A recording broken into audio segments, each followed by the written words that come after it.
राधे कृष्ण।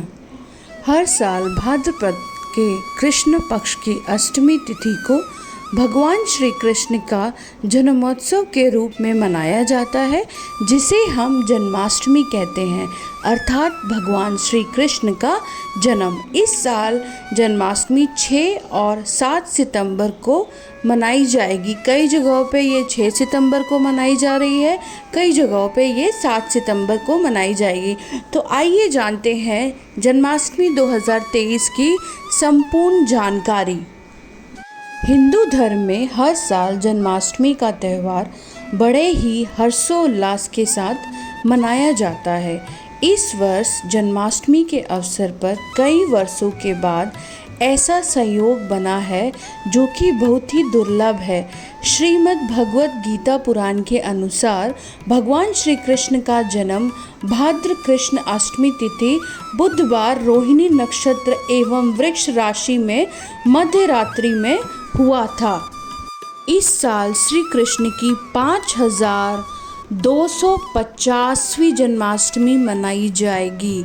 एक बार फिर बता देती हूँ, 5250वीं जन्माष्टमी। इस बार की जन्माष्टमी काफ़ी महत्वपूर्ण होने वाली है। पंचांग के अनुसार भाद्रपद माह में कृष्ण पक्ष की अष्टमी को श्री कृष्ण जन्माष्टमी मनाई जाती है। जन्माष्टमी पर व्रत रखने से भगवान श्री कृष्ण का आशीर्वाद प्राप्त होता है, साथ ही भक्तों के जीवन से सभी कष्ट दूर होते हैं। भगवान श्री कृष्ण के आशीर्वाद से निसंतान महिलाओं को संतान की भी प्राप्ति होती है। इस साल जन्माष्टमी तिथि बुधवार 6 सितंबर दोपहर 3:37 पर शुरू होगी और इसका समापन 7 सितंबर को शाम 4:14 पर होगा। एक बार फिर सुन लीजिएगा, समय 3:37 पर शुरू होगा, जो कि 7 सितंबर को शाम 4:14 पर रहेगा। धर्म पुराणों के अनुसार श्री कृष्ण का जन्म रात्रि के समय रोहिणी नक्षत्र में हुआ था। इसीलिए इस साल कृष्ण जन्माष्टमी 6 सितंबर को कई जगह मनाई जा रही है। इस दिन सुबह 9:20 पर रोहिणी नक्षत्र शुरू होगा, जो कि अगले दिन 7 सितंबर के सुबह 10:25 पर समाप्त हो जाएगा। बता दें कि जन्माष्टमी का त्यौहार आमतौर पर 2 दिन मनाया जाता है। गृहस्थ लोग 6 सितंबर को जन्माष्टमी मनाएंगे और वैष्णव संप्रदाय में 7 सितंबर को कृष्ण जन्माष्टमी का उत्सव मनाया जाएगा।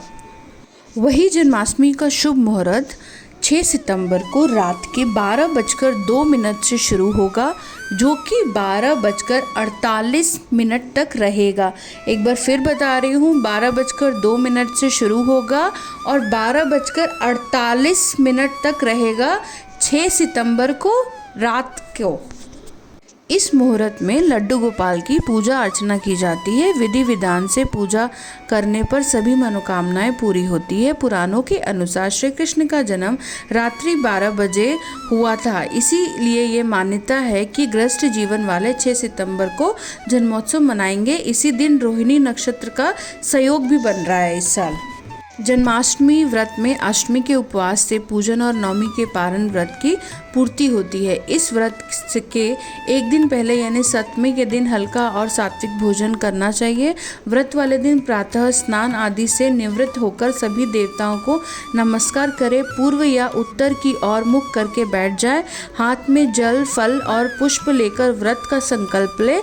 मध्याह्न के समय काले तिल का जल छिड़ककर देवकी जी के लिए प्रसूति गृह बनाए। अब इस सूतिका गृह में सुंदर सा बिछौना बिछाकर उस पर कलश स्थापित करें। भगवान कृष्ण और माता देवकी जी की मूर्ति या सुंदर चित्र स्थापित करें। देवकी, वासुदेव, बलदेव, नंद, यशोदा और लक्ष्मी जी का नाम लेते हुए विधिवत पूजन करें। यह व्रत रात 12 बजे के बाद ही खोला जाता है। इस व्रत में अनाज का उपयोग नहीं किया जाता। फलाहार के रूप में कट्टू के आटे की पकौड़ी, मावे की बर्फी और सिंघाड़े के आटे का हलवा खा सकते हैं। निर्णय सिंधु नामक ग्रंथ के अनुसार ऐसा संयोग जब जन्माष्टमी पर बनता है, जो कि इस बार है, जो कि बहुत ही दुर्लभ है, तो इस खास मौके को ऐसे ही गंवाना नहीं चाहिए। अगर आप इस तरह के संयोग में व्रत करते हैं तो 3 जन्मों के जाने अनजाने हुए पापों से मुक्ति मिलती है। मान्यता है कि इस तिथि और संयोग में भगवान कृष्ण का पूजन करने से भक्तों को सभी मनोकामनाओं की पूर्ति मिलती है, व्यक्ति के भगवत कृपा की प्राप्ति होती है, और जो लोग कई जन्मों से प्रेत योनि में भटक रहे हैं, इस स्थिति में उनके लिए पूजन करने से उन्हें मुक्ति मिलती है। इस संयोग में भगवान कृष्ण के पूजन से सिद्धि की प्राप्ति होती है तथा सभी कष्टों से मुक्ति मिलती है। और जन्माष्टमी एक ऐसा त्यौहार है जो कि ना ही आजकल सिर्फ भारत में ही नहीं रह गया है, विदेशों में भी इसकी खूब चर्चा है, और विदेशों में भी लोग खूब धूमधाम से इस पर्व को मनाते हैं और भगवान श्री कृष्ण का आशीर्वाद लेते हैं। जन्माष्टमी का व्रत रखने से कई दोषों का भी नाश होता है। अगर आपके ग्रहों में चंद्रमा कमज़ोर है तो आप इस व्रत को ज़रूर करें। और ऐसा माना जाता है कि कोई स्त्री लड्डू गोपाल का व्रत रखती है, उनको झूला झुलाती है, विधि पूर्वक उनका जन्म होने के बाद अपने व्रत का पालन करती है, तो अगर उनकी संतान नहीं है तो संतान होने में विलम्ब नहीं होता, और अगर उनकी संतान है तो लड्डू गोपाल उनकी संतान की हमेशा रक्षा करते हैं, सब सुख सुविधाएं प्रदान करते हैं। इस दिन रात के 12 बजे के बाद भगवान श्री कृष्ण का जन्म करवाइए, उनका स्नान करवाइए, उनको लड्डू मिश्री का भोग लगाइए, उनके साथ साथ उनकी माता को भी याद करिए और विधि पूर्वक उनकी पूजा करिए, और उनको नए नए वस्त्र पहनाइए। उनका श्रृंगार श्री कृष्ण का बहुत ही ज़रूरी और इसको एक मुख्य पूजा का पाठ माना जाता है। तो लड्डू गोपाल का जितना हो सके, जितना संभव हो सके, उतना अच्छा आप श्रृंगार लेके आइए, लड्डू गोपाल को तैयार करिए जन्माष्टमी में उनके जन्म के बाद। और भगवान श्री कृष्ण की पूजा में तुलसी का पत्ता ज़रूर शामिल करें, क्योंकि ऐसा माना जाता है कि भगवान श्री कृष्ण की पूजा में, व्रत में तुलसी का पत्ता अगर नहीं हो तो वो व्रत पूरा नहीं होता।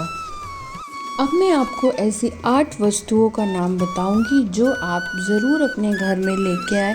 वैसे तो आप ये 8 ले आएँ तो अति उत्तम, बट अगर 8 नहीं भी मिलता तो जितना आपको मिले आप उतना अपने घर में लेके आए और भगवान जी की पूजा करें। इसमें सबसे पहला आता है मोरपंख। ऐसी कहावत है कि राधा रानी के घर में बहुत सारे मोर हुआ करते थे, और जब भगवान श्री कृष्ण और राधा रानी अपना नृत्य करते थे तो वो मोर भी उनके साथ नृत्य करते थे। एक दिन उस जो सारे मोर नृत्य कर रहे थे, उन मोरों में से किसी एक का मोरपंख नीचे गिर गया, तो उसे श्री कृष्ण ने तुरंत उठाकर अपने मस्तक पे सजा लिया। दूसरी चीज़ है बांसुरी। बांसुरी भगवान श्री कृष्ण को बहुत ही प्रिय है। बांसुरी जो होता है उसका जो मुख है वो आप नीचे की तरफ करके रखें, और अगर आपके दाम्पत्य जीवन में कुछ प्रॉब्लम आ रही है, कुछ दिक्कत आ रही है, तो बांसुरी को आप अपने सिरहाने भी रख सकते हैं। तीसरा है मोर मुकुट। मोर मुकुट ऐसा कहा जाता है कि भगवान श्री कृष्ण को सर्प दोष था, इसीलिए मोर मुकुट, मोर पंखों से सजा हुआ भगवान श्री कृष्ण हमेशा धारण करते थे। चौथी चीज़ है माखन मिश्री। माखन मिश्री भगवान श्री कृष्ण को बहुत पसंद है, तो इससे लड्डू गोपाल को भोग लगाएं, और झूला, जन्म के तुरंत बाद स्नान वगैरह कराकर पीले वस्त्र पहनाकर भगवान श्री कृष्ण को झूला झुलाएं। और हमारी जो 5वीं चीज़ है वो है पीले वस्त्र। भगवान श्री कृष्ण को जन्म के बाद पीले वस्त्र ही पहनाएं। और छठी चीज़ है गाय और उसका बच्चा। गाय और उसका बच्चा, ऐसा कहा जाता है इनकी पूजा से जो हमारा गुरु ग्रह है वो भी मजबूत होता है, तो भगवान श्री कृष्ण को भी गायों से बहुत प्यार था, तो इनकी पूजा करने से पहले गाय और उनका बछड़ा अगर हो सके तो आप चांदी का ले आएँ। अगर आप चांदी का नहीं ला सकते हैं तो उसकी तस्वीर से भी आप पूजा कर सकते हैं। और 7वीं चीज़ है गीता। गीता को श्री कृष्ण की वाणी कहा जाता है, तो अगर हो सके तो आप गीता की जो किताब है वो रखें, उसका एक दो पाठ भी कर ले जन्माष्टमी वाले दिन, जिससे भगवान श्री कृष्ण की असीम कृपा आप सब पे बरसेगी। तो आप सभी को जन्माष्टमी की हार्दिक शुभकामनाएं। उम्मीद करती हूँ कि ये जानकारी आप सबको पसंद आई होगी। एक बार सब मेरे साथ मिलकर बोलो, राधा रानी की जय, भगवान श्री कृष्ण की जय।